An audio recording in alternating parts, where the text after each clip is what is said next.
et on y va pour accueillir notre invité. RMC, l'invité des grandes gueules. C'est une dissoute. Madame Braun-Pivet, bonjour. La première des dissoutes. La Oui, c'est number vrai. one, la La number première one des des dissoutes. dissoutes. C'est elle qui était décomposée à l'annonce. Présidente sortante de l'Assemblée nationale. Bonjour, bienvenue Bonjour. dans les grandes gueules. Vous connaissez l'ambiance d'ici. Ah, on y va, nous. Vous auriez, Ouais, c'est parti. vous auriez dû fêter un anniversaire aujourd'hui. Oui, je devais fêter les 2 ans de l'accession à la présidence de l'Assemblée nationale. C'était un 28 juin 2022. C'était un moment historique puisque j'étais la première femme présidente de l'Assemblée nationale depuis la Révolution française, date de la création de l'Assemblée. Donc, c'est un drôle d'anniversaire Vous que l'avez je mauvaise fête avec vous aujourd'hui. Vous l'avez mauvaise? Alors, pas pour moi, pour les Français, parce qu'on voit que depuis la dissolution... Non, Madame Braun-Pivet, Non, dans les mais- GG. ben, je sais, franchement. mais c'est vrai. Non, non, mais ici, les Français, on va en parler. Non, mais moi, j'ai pas- Un peu de perso, un peu de oui, oui. sentiments personnels. Mais sentiment personnel, évidemment, ça, j'ai reçu un coup sur la tête, c'est un coup de bambou pas possible. Pour moi, personnellement, parce que lorsque vous exercez cette fonction, vous essayez de l'exercer le mieux possible. Vous avez le sentiment qu'on vous coupe les ailes, parce que j'avais plein de projets pour l'Assemblée nationale. Je devais faire un week-end porte ouverte quelques jours après la dissolution que j'ai annulée. On devait faire la fête de la musique avec des musiciens et les Français à l'Assemblée nationale. Donc, il y a plein de projets d'ouverture comme ça qui sont en route, qui s'arrêtent net. Et donc, c'est Mais- extrêmement Mais brutal. Ouais. Vous virez tous vos collaborateurs. Donc, personnellement, c'est brutal parce que c'est des gens avec qui vous Du jour au travaillez lendemain, depuis ouais. des années et du jour au lendemain, tout s'arrête. Donc, Mais il y a ces photos qui ont circulé, des photos officielles de l'Élysée, en noir et blanc, où on voit le président Macron qui vous annonce, a En priori c'est train de ça, faire de la boxe. Non, je plaisante. qui vous- Non, qui Je vous pas annonce- ça. qui vous annonce à vous et à quelques personnalités qui sont là, pourquoi il a décidé de dissoudre l'Assemblée nationale. On vous voit d'ailleurs le visage fermé, vous êtes en train de prendre des notes, et puis il y a une deuxième photo, et vous êtes seul avec le président de la Dans le République. jardin. Et à ce moment-là, qu'est-ce qu'il vous dit? Il vous explique pourquoi il a dissous, et qu'est-ce que vous lui dites, vous? En fait, c'est un moment que j'ai exigé. Parce que lors de l'entretien à plusieurs autour de... Donc, c'est la première photo. Moi, je considère qu'il ne s'agit pas là de la consultation qui est prévue par la Constitution. Et donc, à ce moment-là, quand le président me donne la parole, je lui dis que la Constitution prévoit un moment de consultation et que je souhaite m'entretenir avec lui en tête-à-tête. Et c'est pour ça qu'on se retrouve dehors et que c'est cette deuxième photo. Et lors de cet entretien en tête-à-tête, moi, je lui dis que je pense que ça n'est pas une bonne idée. Non pas parce qu'il ne faut pas demander son avis au peuple, ça évidemment, c'est toujours une bonne idée de demander aux Français ce qu'ils pensent, la façon dont ils veulent gouverner. Il venait de voter. Mais moi, je pense que à ce moment-là, et je le pense toujours, qu'il y a une autre voie, qu'il y a une voie de coalition, qu'on peut élargir la majorité avec des républicains, avec des socialistes, et c'est ce que je lui dis. Je lui dis, moi, je pense qu'on n'a pas tout tenté pour cela. Je ne l'ai pas convaincu, et c'est un de mes plus grands regrets personnels, en fait. J'ai pas réussi à le convaincre. Après, je pense que la décision, elle était prise depuis quelques jours, probablement, et donc il était trop tard pour le convaincre. Est-ce que vous Mais en êtes tout cas, proposé- Est-ce que vous êtes j'essaye. Oui, parti mais Parce en que moi, colère? je suis Est-ce que vous êtes parti en colère? Je vous demande vraiment en colère. un sentiment, votre sentiment. pas en colère, je suis pas Parce en que colère. C'est pas déjà. C'est presque pour l'histoire. Ouais. Avec Mais un grand H, est-ce que la présidente dissoute de l'Assemblée nationale que vous Non, étiez, pardon, mais, j'aime non, mais est-ce que vous êtes dit... Est-ce que non, j'ai l'air d'une présidente non, mais dissoute franchement, parce que c'est important parfois d'avoir, dans la politique, où on a toujours des Moment de mécaniques, des vérité. machines froides, un peu d'humain. Oui, Et bien de sûr, savoir hein. comment vous avez réagi, ce que vous ressentiez au fond de vous-même. Bah, en fait, c'est un coup de bambou. Donc, c'est pas de la colère, c'est de la tristesse, c'est de la désolation. C'est. Là, vous faites de la Du, politique, là, madame. Pardon? Là, vous faites de la politique. Là. Non. Si. Non. Si. Ben, je vous dis, moi, Bah je vous dis ce que je dites-le. ressens, vous savez. Non, mais dites-le, attendez, deux secondes. dites-le, ça fait Moi, vous 2 savez- ans que j'étais en poste, j'avais plein de choses, j'avais la rage, j'ai non. détesté l'homme sur le moment parce qu'il ne m'a pas écouté, parce qu'il ne m'a pas compris, parce qu'il ne m'a pas suivi. Dites-le, on est ici, Mais on est c'est- dans les grandes gueules. Donc là, Ok, on dit les mais, choses. j'ai On pas- n'est pas dans mais les émissions bidons. si mon- Alors, allez-y, madame. Si vous On m'avez. dit- Non, mais 2 secondes. Ouais, Si parce vous que m'avez. si on est là pour faire de la politique politicienne, Mehdi. en Est-ce disant, qu'on est là pour que tout va je puisse bien. parler? Allez-y. Si vous m'avez regardé au perchoir pendant 2 ans, je suis pas quelqu'un qui se met en colère, je suis pas quelqu'un qui a la rage. C'est pas mon Même. tempérament. C'est pas mon tempérament. Donc je suis déçue, je suis triste, je suis abattue et je suis un peu découragée. Et quand je rentre chez moi, je fais un Le ciel conseil vous de tombe- famille. Le ciel vous tombe sur Non, la je tête. fais un conseil de famille avec mon mari. J'ai 5 enfants, 16 ans à 25 ans. Et je leur dis, je repars pas. Je m'étais dit dans ma tête, si je ne suis pas d'accord avec la dissolution, je ne repartirai pas. Et là, mon mari et mes enfants, vous voulez de l'humain. Eh bien ça, c'est très humain. Voilà. Mon mari et mes enfants me disent, mais maman, si tu repars, ce n'est pas ni pour toi, ni pour lui, c'est pour nous, c'est pour les Français. On a besoin de toi, on a besoin de ta voix, on a besoin de ta parole et on a besoin que tu combattes et que tu repartes. Et voilà pourquoi je suis à nouveau candidate et voilà pourquoi je suis sur votre plateau aujourd'hui. Moi, je n'ai pas un tempérament de colérique. Mais Moi, vous j'ai un êtes- tempérament de battante et vous l'avez dit tout à l'heure. Je suis devenue présidente de l'Assemblée nationale parce que je me suis battue. Oui, parce que vous n'étiez pas la Personne candidate ne me l'a officielle. donné, cette fonction. Je l'ai conquise avec les autres députés qui ont voté pour moi, avec ma liberté, avec Contre ma l'avis du sincérité. président. Et je continue comme ça à faire de Mais la politique. tout à l'heure- Vous savez, il y a attendez, 7 ans, je ne faisais pas de politique. J'étais Mais- citoyenne comme vous, engagée dans le monde associatif. Donc, je ne suis pas devenue en Mais 7 ans Madame une Braun-Pivet, femme politique vous avez dit- professionnelle. parlons- Certainement pas. parlons aussi- J'aurais pu tout arrêter si je n'avais pas cru que mon engagement était nécessaire pour mon pays. Parlons un peu politique parce que l'émotion c'est bien. Il faudrait etc. savoir. Non mais moi je voudrais. non, ça y est, vous avez dit, Voilà. vous avez L'émotion, raconté enfin, les coulisses. Ce qui compte aussi pour Mais les vous avez Français, proposé c'est aussi ce qui va. votre... Attendez, c'est ce qui va se passer politiquement dans 2 jours avec le premier tour. Mais vous avez dit, moi je pensais qu'il y avait encore un chemin, cette coalition qui aurait pu être mise en place entre la majorité et les LR, une partie des LR. Est-ce que Et les socialistes modérés, vous auriez- sociodémocrates. vous-même, vous auriez pu essayer de la monter? Est-ce que vous êtes proposé auprès Non. du président pour y aller? On dit, faites-moi confiance, Non. je vais la trouver. Non, je Oui, me parce suis que pas pendant- proposé personnellement Vous n'êtes pour. pas proposé. Matignon. Euh, J'ai entendu ça absolument pas à aucun moment. En revanche, on était plusieurs à se dire qu'on avait une part à prendre pour construire cette coalition. Moi, à l'Assemblée nationale, j'étais aux premières loges. À l'Assemblée nationale, mon quotidien, c'était de parler à tous les députés. Donc les députés de la majorité, les députés de l'opposition. J'ai toujours dit que je ne faisais pas de tri entre les députés. Et moi, je suis celle, et mes oppositions l'ont tous dit, qui respectaient les oppositions, qui faisaient en sorte que nous arrivions Oui. à construire C'était des chaud ponts. quand même, hein, souvent. Donc en fait, Notamment avec les insoumis. c'était chaud parfois, pas souvent. C'était chaud parfois, L'épisode très du chaud drapeau. parfois. L'épisode du drapeau, l'épisode des retraites, des moments de bordélisation très intenses dans l'Assemblée nationale, mais en même temps, des très beaux moments, plus de 30 textes votés à l'unanimité, des semaines transpartisanes que j'ai créées où les députés portaient des textes en commun appartenant à la majorité et à l'opposition. On a fait un certain nombre de rénovations à l'Assemblée nationale, D'accord. des budgets Mais- votés à l'unanimité, donc j'ai réussi à créer du dialogue entre les Mais différents cette groupes. coalition- Et c'est pour ça que moi je pensais que Non, c'était mais- possible. Tu permets, Jean-Marc, non, mais là, Jean-Marc. vous nous Ah, parlez non, de bon. coalition, moi je veux bien, écoutez, mais c'est un peu tard, on a envie de dire. Quoi. La coalition, c'est quand le président a été élu contre Marine Le Pen et qu'il a dit ce vote m'oblige, il fallait la faire et elle n'a pas été faite. Et les Français qui se sont fait avoir à chaque fois, ou à chaque fois on leur a dit ça m'oblige, Chirac pareil, ça m'oblige, et qu'on n'écoute pas et qu'on ne fait pas la coalition, ben, ils finissent par se dire ils ne veulent pas la faire, et ben, donc on va voter pour le RN. Et vous l'avez amené tous. Je veux dire, non, moi, un président qui joue au dé l'avenir de mes enfants, je ne peux pas l'accepter. Non. Je ne peux pas l'accepter. Je suis profondément républicain. Je ne peux pas accepter le comportement de notre président de la République. Je suis désolé. Cet homme, tout seul, a joué au dé l'avenir de la France et l'avenir de nos enfants. Et qu'est-ce qu'on fait Et ça, une fois c'est qu'on a pas dit ça? admissible. Qu'est-ce qu'on fait une Qu'est-ce fois qu'on qu'on a fait, dit ça madame, une fois qu'on a dit ça? D'abord, on met tout à l'œuvre face au président pour tout au long de sa mandature, s'opposer à lui quand il fait des conneries, et Dieu sait qu'il en a fait. Dieu sait qu'il en a fait. Je vous ai pris quelques exemples. Benalla, qui est aujourd'hui condamné, c'est lui qui l'a amené. Quand au moment de l'espèce où on amène sur le devant de la scène McFly et Carlito, on donne 10 secondes pour parler de Samuel Paty. Ça marque les Français. L'adoubement de Raoult, alors que tout le monde savait qu'il disait des conneries, ça marque les Français, ça fait monter les antivax, ça fait monter le RN.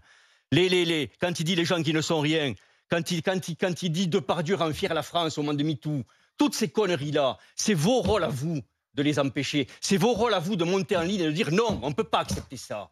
Je veux dire, on a un président, je suis désolé de dire ça de façon assez véhémente, mais on a un président qui, depuis quelques années, a construit, instrumentalisé, dédiabolisé l'extrême droite pour en faire son principal adversaire. Et aujourd'hui, on en est là. Ce calcul politique nous amène l'extrême droite au pouvoir avec peut-être une majorité absolue. Cet homme, tout seul, probablement parce qu'il était en colère, je veux bien croire que c'était depuis quelques semaines sur la table le calcul de la dissolution, mais il a fait ça comme un raptus, tout seul, et il joue au dé notre avenir. Et c'est pas acceptable. Madame Alors, Braun-Pivet. j'entends votre colère.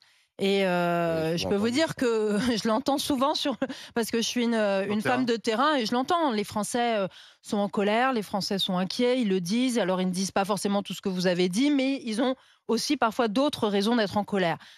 Moi, j'entends ça. Mais c'est vrai que moi, je suis une femme, maintenant femme politique, engagée. Et donc, face à cette colère, qu'est-ce qu'on peut faire? Soit, effectivement, on dit, bon, alors, on laisse tomber. On laisse tomber et voilà, on laisse faire. Et c'est le Rassemblement national qui prend le pouvoir dans notre pays. Mais si on considère qu'il ne faut pas que ce soit le Rassemblement national, qu'est-ce qu'on fait? Eh ben, on se bat et on y va. Et moi, campagne. ce que je crois, c'est ce que je fais. On fait campagne. Et ce que je crois profondément, c'est que je ne renonce pas à cette coalition, parce que je pense que c'est ça que les Français veulent. Les Français, ils sont nuancés. Ils n'ont pas envie de partis qui disent c'est tout blanc, tout noir. Les Français, ils aiment la complexité des choses. Les Français, ils sont intelligents, ils sont responsables. Donc moi, je pense qu'au fond d'eux, cette coalition des gens qui sont responsables, raisonnables, républicains, c'est ça qu'ils veulent. Et cette coalition, elle n'est pas venue du président de la République. On est d'accord. Mais elle peut Je venir. l'ai vu. Et bien maintenant, il faut qu'elle vienne du Parlement et des Non, mais Français. vous y croyez? Moi, Non, j'y mais- crois. Mais cette coalition, il irait d'où Moi, à où? j'y crois. Attendez, pour Moi, qu'on j'y essaie crois. donc, c'est Mais la de quel parti coalition des modérés. Donc on comprenne bien. On comprenne bien. Une partie des socialistes, écologistes, jusqu'à la droite Jusqu'à où? d'Édouard Philippe. Jusqu'à où? Jusqu'à, ça peut être les républicains, non, plus Même loin les que la Républicains. droite, les républicains qui n'ont pas franchi ce pas vers le Rassemblement national avec Éric Ciotti, et c'est la majorité des républicains élus, et j'espère qu'ils seront nombreux à être élus à l'Assemblée nationale ce dimanche. Ça va des républicains, Édouard Philippe, D'ailleurs, avec certains n'ont pas Horizon, de candidat à le Renaissance MoDem, face à le eux. Parti démocrate, Vous en aurez le Parti 289. Renaissance, le Parti Les Socialistes modérés, D'accord. socialistes démocrates tendance Glucksmann. Il y a des écologistes modérés avec lesquels on peut travailler. Il y a même des communistes. Moi, je pense à André Chassaigne, le président de groupe. Regardez Ah, les vous allez très images. loin. André Chassaigne, Oui, président on de le groupe connaît bien. communiste que vous connaissez bien, un immense républicain. Bien sûr. Un immense républicain. Et je crois que dans ces moments-là, où on a des partis extrêmes qui dressent le pays pourquoi il les l'a uns pas contre fait les autres, eh bien, il faut avoir une colonne vertébrale, que cette colonne vous vertébrale, n'aurez c'est pas les valeurs de l'impression- la République. Et moi, je pense Je qu'on est comprends. capable. On ne De- sera pas d'accord sur tout. Il ne faut Non, pas qu'on soit d'accord D'accord, sur mais est-ce que tout. vous n'avez pas l'impression que vous allez voler le résultat de cette élection? Parce que Mais les juste- gens qui vont voter, Non. a priori, si on en croit les sondages, majoritairement pour le Rassemblement national et ensuite pour le nouveau Front populaire, ils ne votent pas pour cette coalition. Ils votent pour soit une droite nationaliste radicale, soit une gauche radicale. Ils votent pas pour une coalition des modérés. Alors, très bien. Alors déjà, on ne sait pas pour qui ils votent, Ah non, mais parce si je qu'on a regarde des les derniers sondages. Moi, je à n'ai pas 2 les jours près. résultats des D'accord, élections. mais je Non, me mais base donc- sur les sondages. Oui, mais Ils les disent tous la même sondages, chose. j'en sais rien. Et les Mais en tout cas, européennes, ils ne se sont pas trompés. moi, Bon. j'attends. Oui, mais attention, bien sûr. les européennes, c'est un scrutin proportionnel, une liste nationale. Là, on est D'accord. sur des élections avec Mais les deux premiers 577 blocs, circonscriptions. le bloc Oui, mais central si les- arrivera Non, mais- troisième et c'est le bloc central qui Monsieur. prendrait la main? Monsieur, si il n'y a de majorité nulle part, Hmm. est-ce que la solution, c'est l'immobilisme et c'est on ne Non, fait rien? certainement pas. Non, Donc, c'est sûr. certainement pas. C'est ce Donc, qui s'est s'il passé n'y a pendant la dernière Pas de année. majorité du bloc de gauche. Hmm. S'il n'y a pas de majorité du bloc d'extrême droite, que fait-on? Donc c'est le bloc central Eh ben, arrivé troisième il qui faudra- reste au pouvoir. Mais non, mais dans une coalition, le bloc central, il reste pas tout seul au pouvoir puisqu'il élargira et à droite et à gauche. Ça dépendra des hommes et des femmes qui seront élus par les Français. Et vous mettez Eh bien, François Hollande ça- à Matignon pour Mais couronner j'en tout? sais, mais non, mais c'est pas le Ah, sujet. sérieusement. Mais en tout cas, Je croyais vraiment sérieusement, que les Français veulent ça. si les Français veulent autre chose, qu'ils l'expriment dimanche dans les Mais ils urnes. l'ont exprimé aux Mais non, mais- européennes. Mais Pourquoi oui, vous alors on pensez qu'ils vote vont pas dire dimanche. Non, mais Si, vous- bien sûr. bien Si, sûr, mais les gens non, mais vont si voter. vous En général, les considérez- dynamiques Justement. sont pas cassées. Non, quoi. mais enfin, je veux dire, Non, mais- pourquoi on la est dynamique d'accord, serait mais- cassée par rapport aux C'est bien, européennes? À nouveau, ça n'est pas le même mode de Bien scrutin. sûr, bien sûr. On a d'accord. 577 élections, c'est différent. J'ai La- l'impression que Et vous c'est êtes radicalement vous êtes différent. un La peu dans la méthode discussion, Coué, la Mais pas du discussion va tout. On continuer. est vendredi, on n'est pas dimanche. Et moi, je peux il y a vous deux dire que tours. je me bats jusqu'au bout. Il Et il y a faut, 2 bien sûr. tours. Et j'ai des C'est normal. convictions, autrement j'arrête la politique. Joël Dagosseri. J'ai pas vraiment de questions, Madame la Présidente. Je veux juste vous exprimer à quel point je suis complètement perdue, à quel point on arrive dimanche, là, il nous reste quoi, un week-end avant le vote, et à quel point, en tant qu'électrice, d'abord, j'ai voté pour Emmanuel Macron en 2017, en y croyant très fort, et en ayant conscience que c'était le dernier rempart avant l'extrême droite. Je sentais que s'il ne réussissait pas, on aurait l'extrême droite. J'ai voté pour quelqu'un de mon âge, aussi, que je pensais un peu plus, je dirais, libéral, mais dans sa façon de gouverner, c'est-à-dire avec un peu plus de décentralisation, beaucoup moins de concentration de pouvoir, etc. Je vous ai vu arriver aussi au perchoir, comme on dit, et je me suis dit, tiens, une femme.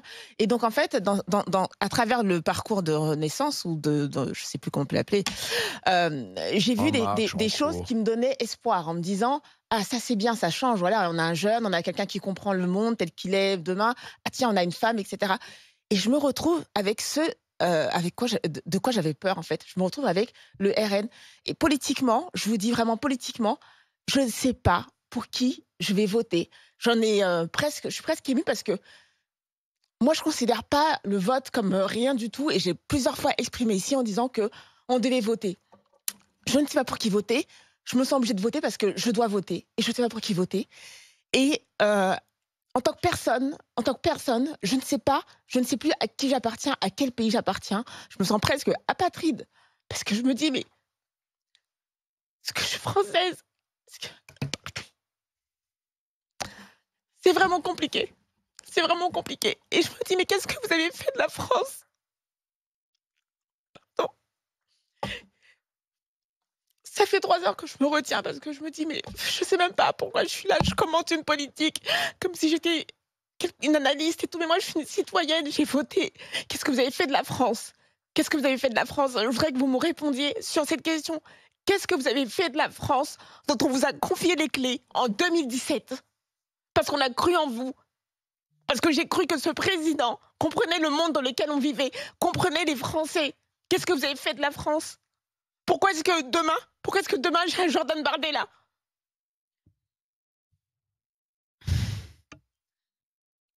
C'est très difficile de vous répondre déjà humainement et personnellement parce que votre émotion, c'est celle qu'on ressent et qu'on est très nombreux à ressentir, cette inquiétude et ce désarroi absolu. Malheureusement, le mouvement autour de l'extrême droite, il était né avant nous. Et on le voit se déployer dans un certain nombre de pays autour de nous. Donc, ça n'est pas juste franco-français. C'est un mouvement de fond où les nationalismes ressurgissent, où on prône la désunion de la société et parfois le tri entre les gens selon leurs origines. Et je suis d'accord avec vous, ça n'est pas la France. Vous savez, moi, je suis issue de l'immigration, mais mon père a été né pendant la guerre, pendant que mon grand-père polonais était résistant. Et mon père a donc été naturalisé français, grâce au fait de résistance de mon grand-père. Donc je suis, 2 générations après, je suis devenue présidente de l'Assemblée nationale. Et c'est ça la France. C'est ça la France qu'on aime, c'est la France qui a des valeurs, qui a une histoire, qui a une tradition, une identité. Et effectivement, c'est tout cela qui est en danger aujourd'hui. Et donc, vous avez raison d'être inquiète et vous avez raison d'exprimer ce que vous exprimez. Mais vous savez, alors, on a notre part de responsabilité, évidemment. J'ai envie de vous dire, on est tous responsables, un peu. Mais ça, je ne l'ai pas entendu. On était au pouvoir. Je suis désolée, vous vous comportez, quand j'entends M. Attal, quand j'entends le président, vous vous comportez comme si vous avez tout bien fait. Et quand je dis qu'est-ce que vous avez fait de la France, je parle d'identité, d'immigration, de ce que vous voulez en tant que Française d'origine, mais je parle même économiquement. Pourquoi est-ce qu'on a 3 000 milliards de dettes? Pourquoi est-ce qu'on descend dans les classements? C'est pour ça ce que je vous dis, qu'est-ce que vous avez fait de la France? Pourquoi est-ce qu'on a assisté à des débats? Alors là, pour le coup, le bilan économique, moi je suis désolée, j'entends la dette. La dette, elle a pour un tiers permis de financer toutes les aides pendant le Covid. Et je pense que tout le monde, ça a permis aux gens d'avoir un salaire, de pouvoir vivre. Les entreprises ont pu survivre. Une autre partie de la dette, c'est le chèque énergie, c'est le soutien à nos compatriotes pour se déplacer, c'est le chèque pour le prix de l'essence, c'est le fait de maintenir. Non, mais attendez. Mais c'est des chèques en bois. Non, c'est pas des chèques en bois. On a soutenu des Français pour ça. Comprenez qu'on a voté pour Emmanuel Macron parce qu'on voulait vivre de notre travail, pas avoir des chèques. Justement, madame, énergie. On voulait vivre de notre travail. J'ai cru qu'il était le président du travail. Il l'a été, madame. Nous avons créé 2 millions d'emplois. Alors, je peux vous dire que oui, ça a été le président du travail. 2 millions d'emplois créés. Plus de 500 sites industriels créés aujourd'hui, là où la France était sur une pente de désindustrialisation depuis des années. C'est 18% de gaz à effet de serre d'émissions en moins. Donc oui, on n'a pas tout réussi, évidemment, mais il y a des grandes réussites. Et je peux vous dire que si c'est le Rassemblement national qui gagne, ou si c'est le Front populaire nouvelle version, eh bien tout ce qu'on a fait sur le plan économique va s'effondrer en un instant. Vous savez très bien que ce qui se passe actuellement va au-delà de on a réussi ça, pas réussi ça. Moi je pense que parce que aucun gouvernement ne réussit tout. Effectivement, Emmanuel Macron a réussi des choses, il a échoué, mais on ne peut pas faire ça de tous les gouvernements. Je pense que c'est plus profond ce qui se passe. On voit bien qu'il y a une fracture quand même entre ceux qui peut-être effectivement sont du bon côté du manche, c'est-à-dire que la mondialisation, ça leur profite, ils arrivent à placer leurs enfants dans de bonnes écoles, ils ont du boulot, et puis il y a une autre France où ils subissent quand même à peu près tout, ils voient quand même les services publics qui sont en train de décliner, et pourtant ils payent beaucoup d'impôts, on n'a jamais autant payé d'impôts dans ce pays, donc il y a quand même une forme de déclassement, et ce déclassement il n'est pas ressenti qu'en France, il est ressenti partout en Europe. Ce qui se passe en France, ça s'est passé en Angleterre, il y a eu le Brexit, ça s'est passé aux États-Unis avec Trump, ça s'est passé avec l'Italie. Donc, à un moment donné, et c'est vrai qu'Emmanuel Macron, pour rejoindre un peu ce que disait Joël, on pensait qu'il avait compris cela. Et en fait, lui qui a été en quelque sorte promu grâce au dégagisme du PS, il va être à son tour dégagé pour quelque chose de beaucoup plus dur. Et c'est ça qui inquiète les Français. Mais surtout, si vous permettez juste en quelques secondes, vous l'avez très justement dit, l'extrême droite, le nationalisme monte partout. Mais l'avantage qu'on pouvait avoir, c'est qu'on arrive après, justement. Et donc, on voit la guerre arriver, on ne s'y prépare pas et on ne sait pas l'éviter. Au contraire, on la provoque par certains côtés. Moi, j'ai toujours dit, je suis médecin, j'ai toujours dit, si vous calquez la carte des déserts médicaux sur la carte du RN, c'est la même. C'est la même. J'ai prévenu depuis 15 ans les gouvernements successifs, attention, parce que tu es à la tête d'un syndicat, c'est la même carte. Vous devez tout faire contre ça. À la place de ça, je suis désolé de vous dire ça, je l'ai dit à plusieurs reprises, vous avez fait du bricolage. Vous avez fait du bricolage. Les CPTS, les acronymes, les machins, les trucs, mais vous n'avez pas créé réellement de médecins. Vous allez me dire, on a augmenté le numerus clausus, etc. Ouais. Oubliant qu'il faut 10 ans pour former un médecin et 10 ans pour qu'il s'installe. On n'a pas oublié. 20 ans. Mais... Non, dans votre paramètre, vous n'avez pas mis les 10 ans d'installation. 20 ans. Oubliant la courbe démographique avec les gens qui partent à la retraite, etc. Donc, réellement, vous n'avez pas pris à bras le corps ces choses-là, comme vous n'avez pas pris à bras le corps d'autres facteurs et d'autres paramètres qui font que vous n'avez pas su éviter cette montée que vous avez vu monter dans les autres pays. Et c'est encore plus dramatique, parce qu'elle était annoncée. Sur les déserts médicaux, vous avez raison, sur cette identité entre cet abandon parfois des services publics et le vote Rassemblement national. Mais vous venez de le dire, il faut 20 ans pour former un médecin et pour qu'il puisse s'installer. Ça veut dire quoi? Ça veut dire que nous... Non, mais ça veut dire que nous, au pouvoir, on ne peut pas en 7 ans faire ce que d'autres auraient dû faire avant. Donc oui, on n'a pas tout bien fait. Sur les déserts médicaux, on a enlevé le numerus clausus. C'est pas suffisant, mais c'est pas suffisant, mais on l'a fait. On a permis aux infirmières de pratique avancée de pouvoir faire plus d'actes. On a permis. Elles sont 100. Il y en a 100 en libéral. Arrêtez de mentir aux Français. Elles sont à l'hôpital public. Mais je ne mens pas. Ça me rend fou parce qu'on parle tout le temps des hyper, les hyper. Il y en a pas en libéral, quasi pas. Donc on arrête de mentir. On a permis l'accès aux kinés directement, etc. pour essayer de libérer du temps médical. On a créé des assistants médicaux pour créer du temps médical. C'est du pipeau. Je suis désolée, ça n'est pas vrai. Nous nous sommes retroussés les manches pour essayer d'apporter des solutions, là où effectivement d'autres auraient dû le faire avant pour qu'on ait suffisamment de médecins sur notre territoire. Parce que c'est important cet exemple. Mais vous avez raison sur le... Dans l'erreur, ce que vous n'avez pas compris, c'est que ce que veut le Français, c'est un médecin. Mais ça, j'ai bien compris. C'est pas avoir une infirmière, un assistant. Et alors comment on fait, monsieur, pour que demain matin, ils aient des médecins? On fait installer les gens. On fait installer les médecins, on provoque les installations. On ne se satisfait pas du fait qu'on travaille 10 ans pour qu'ils s'installent. Et on ne les remplace pas par des assistants, des pharmaciens et des infirmières. J'ai cru comprendre qu'aucun syndicat de médecins n'acceptait une contrainte d'installation géographique. Mais parce que vous voyez, la réponse, ce n'est pas la contrainte. La réponse, c'est la compréhension. Non, la réponse, c'est la compréhension de comment est fait le monde libéral, comment est fait la structure mentale de médecin libéral, et tout faire pour mettre en place une médecine qui ressemble au médecin libéral. Sortons du domaine médical. Dernière question, rapide. Madame, LFI ou RN en cas de barrage? Le bloc central, dimanche soir. Jusqu'à dimanche 20h, Et à votez 20h01. pour les candidats Et à du bloc 20h01. central qui représentent la nuance et la responsabilité. Voilà. Et de ça et l'union de Là, on est notre dans la pays. langue de bois Et parce l'union. qu'à 20h01, la question sera posée notamment à ceux qui seront arrivés On troisième. regardera la situation. Au cas Et moi, par cas. en tout cas, pour le moment, on regardera la situation. Mais en tout cas, moi, je dis, le combat n'est pas perdu. Nous avons jusqu'à dimanche pour voter. Il faut nous exprimer et il faut mener ce combat républicain de l'union et de l'histoire de notre pays.